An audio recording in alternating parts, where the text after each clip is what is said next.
Have you ever read back a paragraph that you just wrote and it is so bad you want to delete the entire document? It literally makes you think that your dedication to writing has just been for nothing. Maybe you even feel like you've gaslit yourself into thinking that you could be a writer in the first place. I've been there, every writer that I know has been there, and you probably know that too. But I bet what you didn't know is that hating your own writing could actually be the best thing that's ever going to happen to you in your writing journey. So in this video, we're going to talk about why this feeling is normal, how to reframe it so it doesn't paralyze you, and how to actually use it to make your writing better. While there are a lot of writers out there like you who can sit back, read something, and criticize it, there are plenty of writers out there who think that everything they write is gold and not a single word should ever be edited. And you don't want to be this kind of writer. The reason you don't want to be this kind of writer is that this kind of writer doesn't challenge themselves, and therefore they are way less likely to ever improve their skills. Now, that's not to tell you that if you don't hate your writing, you are a bad writer. No, of course not. You should be proud of the work that you create. I don't hate my writing, but I do have days where I know that something that I've written doesn't meet my expectations.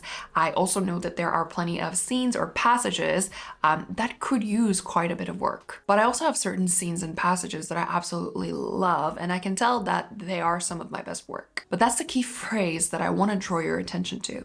I can tell. I can tell when a scene needs more work or when it's already working decently well. And you don't get to that point of being able to tell by loving everything you write and never questioning yourself. You get there by allowing yourself to notice those parts of your writing that are making you cringe, and then figuring out what it is about them that's getting under your skin or getting feedback from other people. I hate my writing is a vague and heavy statement, but if you can narrow it down, you can actually fix it. Ask yourself, what specifically is bothering me? I think it's so important to develop this skill set as a writer, and I encourage all of the writers that I work with to always self-edit their project before they ever submit their manuscript to me for editing. Because having an editor or a second pair of eyes on your project to tell you what is wrong is great. You know, it's fantastic. But actually being able to spot a lot of these mistakes on your own without having to be told about them is an invaluable skill set that you should be working on throughout your writing career. I actually got my master's in creative writing at Edinburgh Napier, and the professors made us do self-criticism and reflections on every project that we submitted. It was just to get us to start thinking critically about the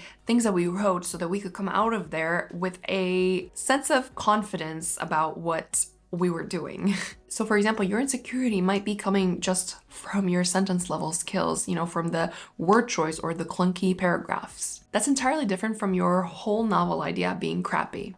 By the way, if you do think that the reason you cringe at your writing is at that sentence level craft, I do actually have a video that you can watch on me fixing some of the most common prose mistakes that writers make. I'll have a link pop up now-ish, or it'll be in the description box so you can watch it after this video. Now, if there's no clunky sentences and you're happy with the way that you write, then, you might be unhappy with your project because it's predictable or maybe flat, or you're just not entertained by it. If you think that's the case, then I would always urge you to go back to finding that unique question that your book is asking. I'm talking about the thematic question. If you don't know what that is, I also recently did a video on how to dig out that question for your project. And this is also a super helpful part of finding meaning in your writing and also solving a lot of issues that tend to pop up as we write. And unfortunately, not a lot of people talk about it. Not me though, I'm not one of those people. If you have so much as a 5-minute conversation with me about your book, I will bring it up.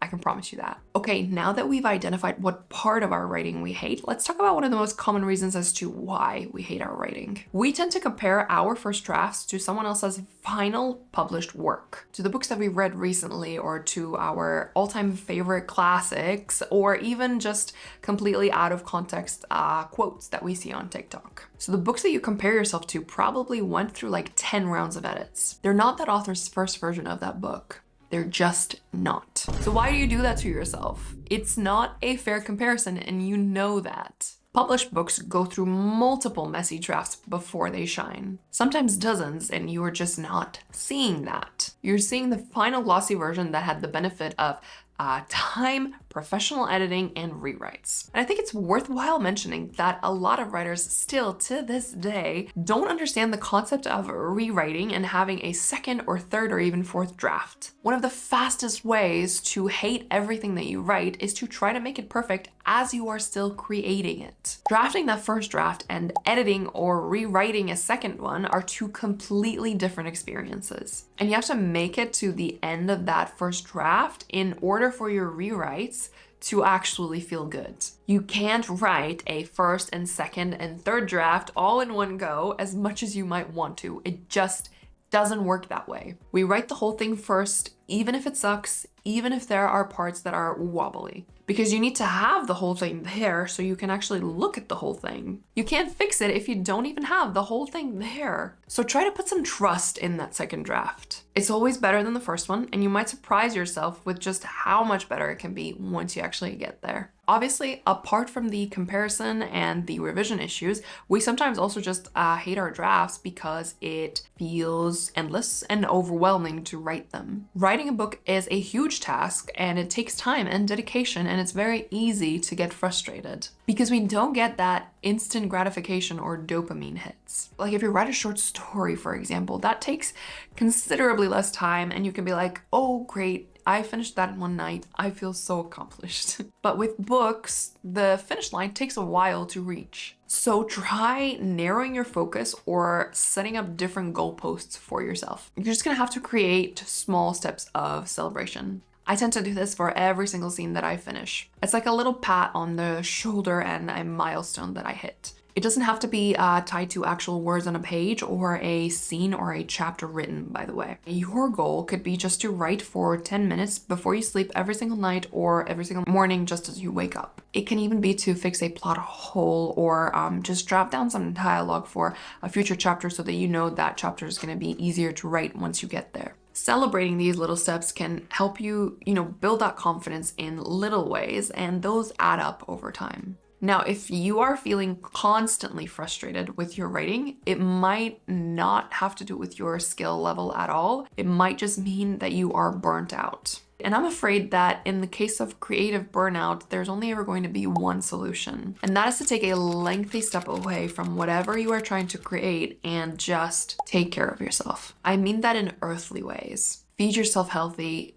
Take yourself out in the open air. Try to disconnect from the noise on the outside and on the inside if you can. If you keep pushing through burnout, it only gets worse. But when you actually listen to your mind and your body when they tell you that they need a break, they'll be able to support you better once you come back. And you might even come back and realize your work was never as bad as you thought. Just don't think about walking away as giving up. You'd actually just be doing the right thing for your creative mind space. We need time to refill that creative well. Any other way is just not sustainable. Even in the most frustrating draft, there are sparks that are worth keeping. It could be a snatch of conversation that you like. It could be a world-building detail that excites you or a thematic idea that you really care about. Now, here's a quick exercise that I have for you if you are someone who struggles with insecurity over your own writing. Go through your draft and highlight your top 3 favorite moments or even just your favorite sentences, even if you hate everything else. Every draft and every book has some bits that came from your heart that you read and you still love it just the same as when you first wrote it. I actually like to cut out my favorite quotes and paste them into my little collection so that when I'm having a bad day, I could just come back and read them. It reminds me that even if I'm not currently capable of writing that well for whatever reason, I can read this and I can know that if I wrote it once, I can do it again. Writing is a long-term relationship that you have to nurture, especially if you are planning on doing this for life. If you only focus on what you hate, you are going to miss the parts that are worth nurturing. So find those top 3 quotes and save them somewhere that you can read them when things get tough. By the way, my bundle of writing courses has just gone live today. They cover outlining, character creation, the craft of writing on a sentence level, and even some mindset fixes to get you out of writer's block. The bundle is only discounted through launch week, so until this Friday only. I will leave a link in the description if you want to check these out. Now, I want to hear from you. What's the part of your writing that you love the most, even when you hate everything else? And what's the part that you hate? But until next time, trust your heart and the words will come.